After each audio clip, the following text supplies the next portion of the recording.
Computer-generated chess problem 02593 by Chesthetica. White has a pair of rooks and a bishop for black's pair of pawns, so white is clearly ahead in material. But what is the best way for white to proceed here? What would you do in this position? You have to be careful not to make a mistake like this. Rook to h3 because of queen captures rook. So how about queen to a3 check? This could be followed by d3, then maybe bishop to b5, queen to d8. Now rook to h3 check, x-ray attacking the d3 pawn, king to e4, queen captures pawn check, queen captures queen, rook captures queen, black promotes to a queen, which is futile but still it buys time. Rook on the d file captures queen, king to e5, the king trying to make a run for it, king to c5, king to e6, but it's too late because rook on the d file to e1 is mate, with the bishop guarding the d7 square. So that's one way that you could win this. But let's take a look at the intricacies of this position with the help of the engines. So as you can see, they are mates in 8, 7, 6, and 3. And the mate in 3, which is the solution to this problem, is rook to e2 check, a rook sacrifice. Now if the king doesn't capture the rook, rook to f3 check forces the king to capture the rook so that queen to d1 or even queen to f1 can mate.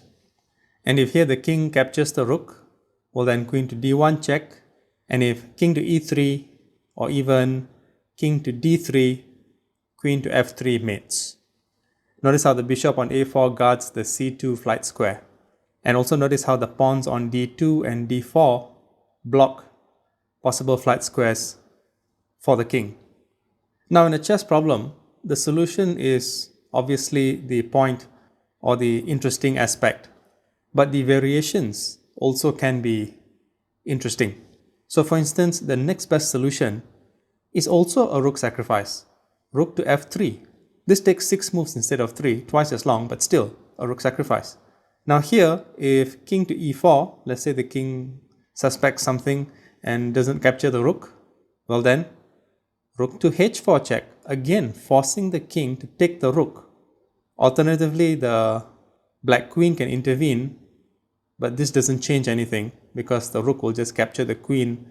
So at this point, king captures rook, queen to f1, and then if king to e3, queen to f4 check, king to e2, rook to h2 check, king to e1, queen to f2 mate. So the next best line, the mate in 6, also involves a rook sacrifice where the king is actually pushed or forced to take the rook. And the third best line, the mate in 7, that too involves a rook sacrifice. Rook captures pawn. Can you believe it? Now let's say king captures rook. Well then, queen to e1 check, king to d3, rook to f3 mate.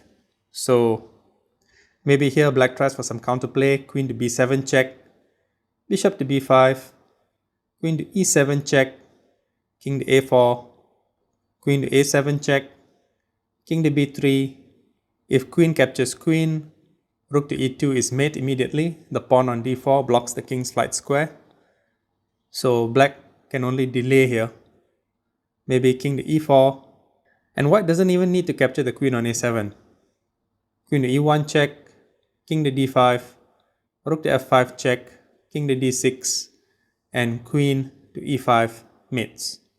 So if we look back at the original position here, it would seem that white has a position where one of the rooks is called upon to be sacrificed. It's also interesting in the sense that if white saw the mate in 7, for example, rook captures pawn, or even the mate in 6, rook to f3, a rook sacrifice which would lead to a mate, they would still have missed the actual best solution to this problem, which again is simply rook to e2 check, king captures rook, queen to d1 check, king to d3, and queen to f3 mate. I hope you enjoyed this one. Until next time.